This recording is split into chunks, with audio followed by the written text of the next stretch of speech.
vein, and to fully understand the essence of this story, let's step back and reflect on a lesson from world history. Specifically, a lesson from the First World War. World War I, a conflict that consumed the planet and killed more than 20 million people, began with a single incident: the assassination of Archduke Franz Ferdinand of the Austro-Hungarian Empire on June 28, 1914. It was one death, one man, an issue that under normal circumstances might have been resolved diplomatically, but it wasn't, and the world paid the price. The lesson is simple but powerful. When ordinary issues are handled poorly, the consequences can be extraordinary and catastrophic. This same pattern echoes in the story of Nnamdi Kanu and the indigenous people of Biafra, IPOB. What began as a protest against perceived injustice and a resultant demand for self-determination eventually transformed into a full-blown armed confrontation with the Nigerian government, claiming over 35,000 Igbo lives, according to Senator Sokoto State, leaving behind a trail of destruction that still grows today. Why did things get this bad? To understand why, we start from the beginning. Who actually is Nnamdi Kanu? When? Why? And how did the agitation start? And finally, we will look at the breaking point. Who is Nnamdi Kanu? Nnamdi Kanu is a British Nigerian political activist and the leader of IPOB, a movement seeking an independent state of Biafra to be carved out of the southeast of Nigeria. I will break Nigeria into pieces. It will no longer exist as an entity. It doesn't matter what they do. He was born on September 25th, 1967 in Isiama, Afara, Enomwaya, Abia State, Nigeria. He holds dual citizenship. He is married to Lady Uchechi Okukano and identifies as Jewish. He is an Igbo, one of Nigeria's three major ethnic groups concentrated in the southeast of Nigeria. Kanu first gained public attention in 2009 as the director of Radio Biafra, broadcasting messages about the marginalization of the Igbo people of Nigeria. By 2014, he founded IPOB and began a crusade for freedom of his people. From his residence in the UK, he then relocated to Nigeria, where he engaged with local communities in his region of Igbo ethnic groups, discussing and strategizing on ways to bring justice and equity to the people through the realization of the sovereign state of Biafra. During this period of crusade, his troubles started. First of all, why the new agitation for Biafra and referendum? The agitation for Biafra is not new. The first attempt was in 1967 under Chukwuemeka Odumegwu Ojukwu, leading to a civil war that killed between 1 and 3 million people, mostly through starvation. The scars of that war remains fresh in the minds of many Igbos. There are 5 core reasons behind the renewed agitation for independence and Biafra. Number 1, political and economic marginalization. Kanu and his supporters argue that the southern region receives little federal investment, has few job opportunities, and remains excluded from key positions in government and in military. Graduates from the southeast often migrate to Lagos or Abuja for employment because federal institutions and companies and jobs in the region are very scarce. 2. Lack of infrastructure. Despite being one of the major players in commerce and one of the most widely traveled ethnic groups, there is no functional seaport in the Igbo region, and there is no internationally recognized airport in the region. There are few federal institutions and research centers and many dilapidated roads. 3. Historical grievances. The trauma of the Biafran War still lives on. Many believe the fundamental problems that caused the war were never addressed. 4. Persecution and injustice.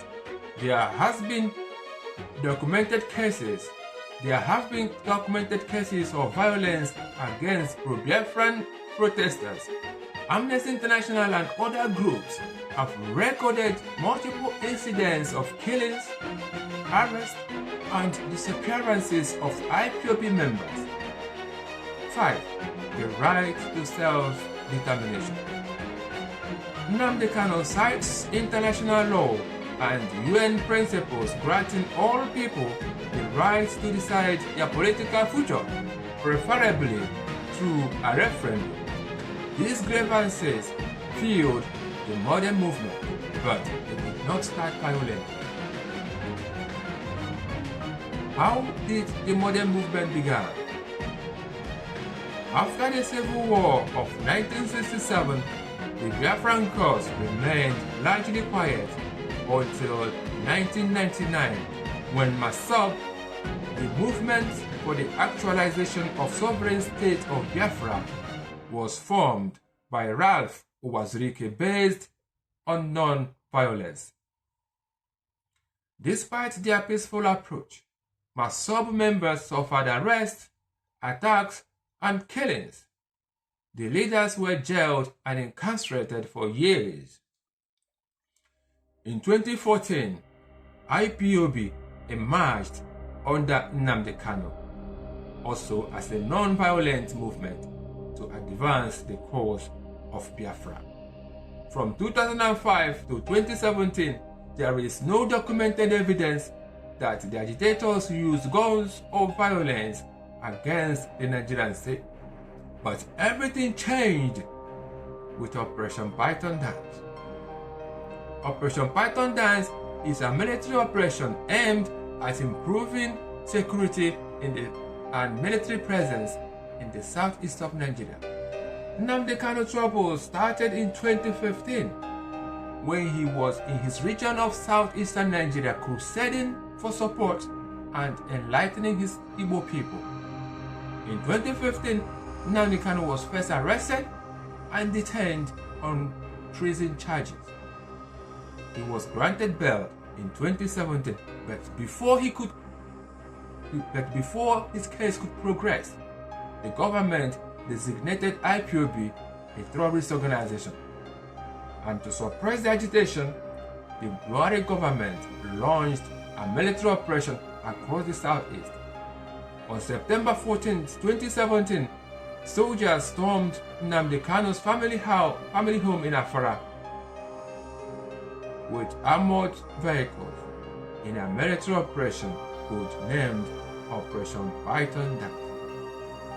Shots were fired. Over 28 people were reportedly killed. Nnamdi Kanu barely escaped with injuries and fled to the United Kingdom. Nnamdi Kanu escaped the alleged attempted assassination and as a result fled back to the United Kingdom. This event changed everything. Operation Python Dance changed everything. For many in the Southeast, the message was clear. Peaceful agitation would be met with violence. In 2021, from the UK, Nnamdi Kanu traveled to Kenya to address his IPOB members. He was adopted in Nairobi, Kenya, and taken to Nigeria in what his lawyers and international observers described as an extraordinary rendition. He was thrown straight into detention. In 2025, after more than 4 years in detention, he was convicted on 7 terrorism-related charges, sentenced to life imprisonment. His lawyers argued that the trial was unfair and are appealing the verdict. Let's be clear, every charge brought against Nnamdi Kanu stems from his broadcast and advocacy and agitation for a Biafran independence and secession from Nigeria, and not from any personal act of violence. At this moment, let's review how the agitation turned violent. It started peacefully and non-violent, and then everything changed. The drift to violent agitation happened gradually after a series of police and military attacks on the peaceful agitators. From 2015 to 2017, killings of peaceful protesters continued unabated. The Amnesty International reported several cases where soldiers opened fire on unarmed IPOB members. In 2017, IPOB was declared a terrorist organization by the Nigerian government. After clashes with the police at checkpoints, the group was banned. In August 2020, there was a deadly clash in Enugu State. 2 police officers and 21 IPOB members were killed. Nnamdi Kanu declared that his followers had a right to defend themselves. In December 2020, the formation of the Eastern Security Network, ESN, as the armed wing of IPOB. ESN was created to protect communities from armed herdsmen and bandits. In January 2021, the Olu crisis happened. The Nigerian army moved to dismantle ESN in a village called Olo in Imo State, sparking sustained gun battles. In February 2021, IPOB declares state of war. The conflict officially entered the insurgency phase, thus the end of the peaceful and non-violent agitation for the independent state of Biafra. Yes, the IPOB was also involved in violent enforcement of sit-at-home order on selected days of the week. The final breaking point for Nnamdi Kanu was the continuous herdsmen attack. From 2010 onwards, herdsmen attacks spread across the southeast, Middle Belt, southern Kaduna. Thousands of farmers were killed, villages destroyed, and farmland forcefully occupied by herdsmen, farms and houses destroyed. The federal government insisted on open grazing rights for cattle, even on ancestral land of indigenous communities. Cattle regularly graze on people's farms, and when you complain, you will be killed by the herders. Many Igbo villages were burnt and hundreds killed by herdsmen. In many villages, farmers could not access their farms for months due to persistent herdsmen attack. Most of these attacks go uninvestigated and unpunished. Many felt unprotected and abandoned. For Nnamdi Kanu, this was the final straw. It hardened his conviction that only an independent Biafra could protect his people. As a result, ESN, the armed wing of IPOB, was formed to defend Igbo communities and other indigenous groups facing herdsmen attacks. The failure to address herdsmen attacks, combined with the government's heavy-handed response to peaceful protest for Biafra, caused the armed confrontation that set off a dangerous chain of events and a total breakdown of law and order in the southeastern Nigeria. This gave rise to unknown gunmen, secret executions, ritual killings, armed robberies, attacks on security forces, and even purges within IPOB for alleged saboteurs. Widespread fear and instability, tens of thousands dead. Many traditional rulers were killed.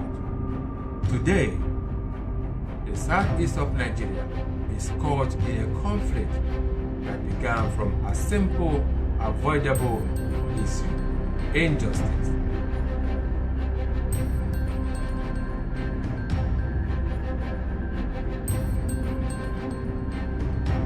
Just like the assassination that triggered World War I, the story of Nnamdi Kanu shows how unresolved grievances can grow into something far larger, far darker, and far more tragic than anyone expected. When injustice is ignored, it doesn't disappear. It multiplies, it transforms. It sometimes breaks a man, and with him, it can break a nation.